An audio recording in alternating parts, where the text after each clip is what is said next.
صاحبو اللہ رب العزت کے ہاں ہمارا مقام اور مرتبہ کیا ہے؟ موجودہ جو زمانہ ہے یہ زمانہ سٹیٹس کا زمانہ ہے۔ لوگ جب دوسرے کے ساتھ رکھ رکھاؤ اور برتاؤ کرتے ہیں تو وہ اگلے کا مقام اور مرتبہ اور سٹیٹس دیکھ کے کرتے ہیں۔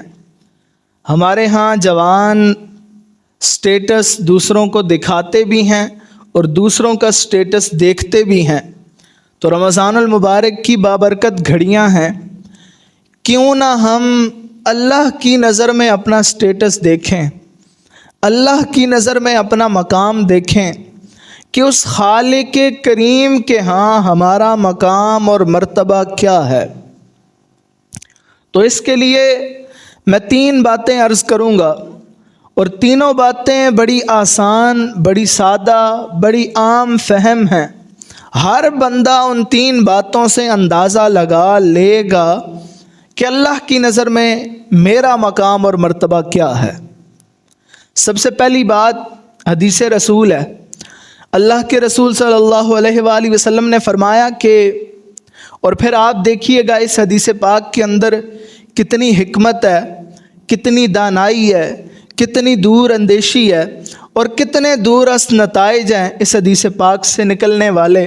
اگر اس حدیث پاک کو ہم اپنے لیے رہنما اصول بنا کے سیکھیں اور پڑھیں اور سنیں اور پھر اس پہ عمل کریں تو ہمارے لیے کتنے جو ہے وہ عمل کے مواقع بن سکتے ہیں۔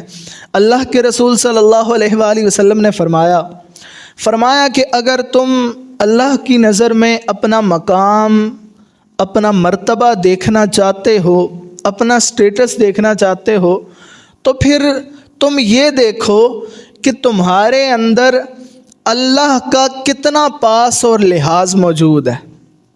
تمہارے اندر اللہ کا کتنا پاس اور لحاظ موجود ہے۔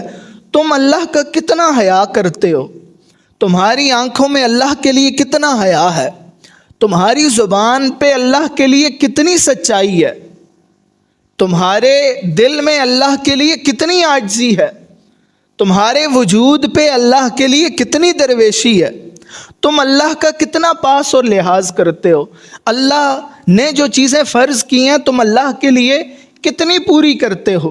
جب تم گناہ کرنے لگتے ہو تمہیں خیال آتا ہے کہ میرا رب مجھے دیکھ رہا ہے، میرا کوئی رب بھی ہے اور وہ مجھے دیکھ رہا ہے۔ تو اللہ کے رسول نے آسان بات کر دی، عام فہم، کہ اگر کوئی شخص اپنا مقام اور مرتبہ دیکھنا چاہے اللہ کے ہاں، پھر وہ یہ دیکھے کہ اس کے اندر اللہ کا کتنا پاس اور لحاظ ہے۔ اب ہر بندہ خود جانتا ہے اپنی زندگی کے بارے میں کہ اس کے ہاں اللہ کا کتنا پاس اور لحاظ موجود ہے۔ دوسری بات وہ اسلاف کے اقوال میں سے ہے، مولانا رومی نے اسے لکھا ہے، لکھتے ہیں کہ اگر کوئی شخص اللہ کے ہاں اپنا مقام اور اپنا مرتبہ دیکھنا چاہتا ہے تو پھر وہ یہ دیکھے کہ اللہ نے اسے کس کام میں لگا رکھا ہے، اللہ نے اسے کس کام میں لگا رکھا ہے۔ آیا کہ وہ خیر کے کاموں میں مصروف ہے یا شر کے کاموں میں مصروف ہے۔ اگر تو اس کا وقت خیر کے کاموں میں گزرتا ہے تو پھر تو اللہ کے ہاں اس کا مقام انتہائی بلند و بالا ہے، اور اگر اس کا وقت جو ہے وہ شر کے کاموں میں گزرتا ہے، ہر وقت برائی ہی اس کے ذہن میں چلتی رہتی ہے اور انہی کاموں میں مصروف رہتا ہے، تو پھر اللہ کے ہاں اس کا مقام اور سٹیٹس ٹھیک نہیں ہے۔ دیکھیں نا، احادیث ان ساری چیزوں کو بیان کر رہی ہیں واضح طور پر۔ اب جو شخص اللہ کے ذکر کے اندر مصروف ہے، اب یہ نیک کام ہے، خیر کا کام ہے، تو حدیث شریف کے اندر آتا ہے اور قرآن بھی بتاتا ہے فَاذْكُرُونِي أَذْكُرْكُمْ وَاشْكُرُوا لِي وَلَا تَكْفُرُونَ۔ جو اللہ کا ذکر کرتا ہے پھر اللہ بھی اسے یاد کرتا ہے، اور بندہ جیسی مجلس میں اللہ کا ذکر کرتا ہے اللہ اس سے بہتر مجلس میں بندے کا ذکر کرتا ہے۔ اور اگر بندہ اللہ کی اطاعت میں مصروف ہے، وہ نوافل ادا کرتا ہے، نمازیں ادا کرتا ہے، تو پھر سمجھ جائے کہ اللہ اسے اپنا قرب عطا فرمائے گا۔ چونکہ حدیث شریف کے اندر آتا ہے کہ بندہ نفلی عبادت سے میرے اتنا قریب ہو جاتا ہے کہ میں اس کے کان بن جاتا ہوں، میں اس کی آنکھیں بن جاتا ہوں، زبان بن جاتا ہوں جس سے وہ دیکھتا، بولتا اور سنتا ہے، میں اس کے جسم کے سارے اعضاء بن جاتا ہوں۔ اللہ اتنا بندے کو اپنا قرب عطا فرما دیتا ہے۔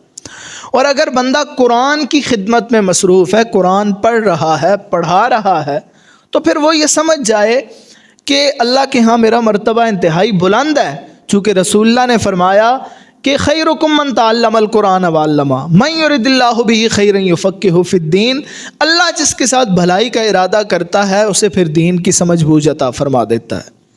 اور فرمایا سب سے بہتر یہ ہے خیرکم من تعلم القرآن، تم میں سے سب سے بہترین شخص وہ ہے جو قرآن پڑھائے اور قرآن پڑھے، قرآن سیکھے۔ من تعلم القرآن وعلمہ۔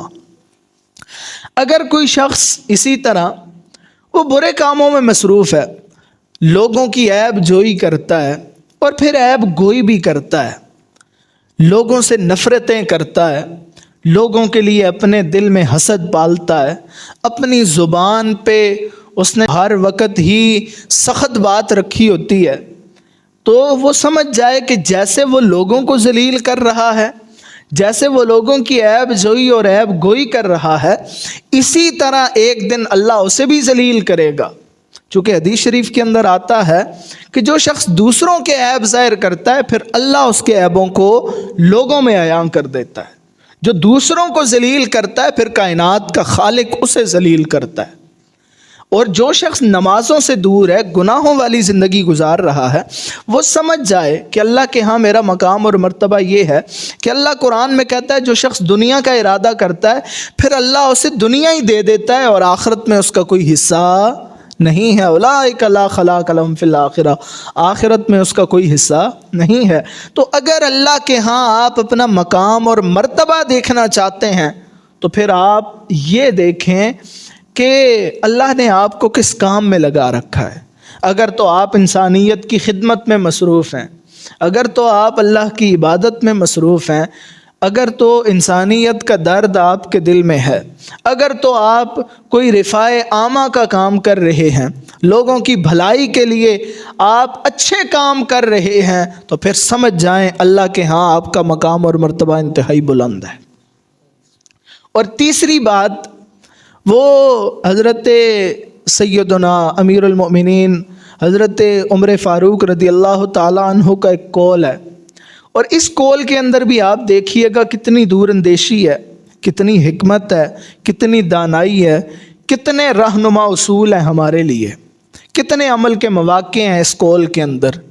حضرت عمر نے ایک جنگ کے موقع پر خط لکھا تھا اور اس خط میں حضرت عمر نے یہ جملہ تحریر کیا تھا، فرماتے ہیں کہ اگر تم اللہ کے ہاں اپنا مقام، اپنا مرتبہ دیکھنا چاہو، حضرت عمر فرماتے ہیں اگر تم اللہ کے ہاں اپنا مقام، اپنا مرتبہ، اپنا سٹیٹس، اپنی حیثیت اور اپنی پوزیشن دیکھنا چاہو تو پھر تم یہ دیکھو کہ اللہ کے بندے تمہیں کس حیثیت اور کس پوزیشن اور کس سٹیٹس سے یاد کرتے ہیں۔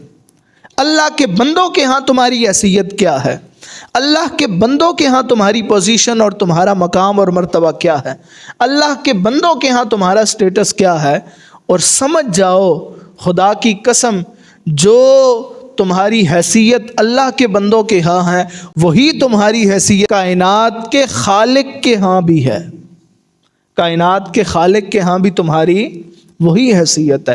اب اگر آپ اسلام کے فلسفہ اخلاق کو دیکھیں تو اسلام کا فلسفہ اخلاق سارے کا سارا سمٹ کے اس کے اندر آ گیا ہے۔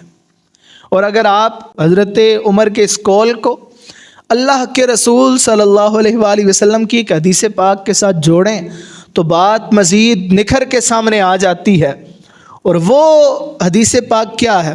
اللہ کے رسول صلی اللہ علیہ وآلہ وسلم ایک جگہ تشریف فرما تھے، ایک جنازہ گزرا، صحابہ بھی ساتھ تھے، گزرنے والے کی صحابہ نے تعریف کی، محاسن بیان کیے، خوبیاں بیان کی، اوصاف کا تذکرہ کیا۔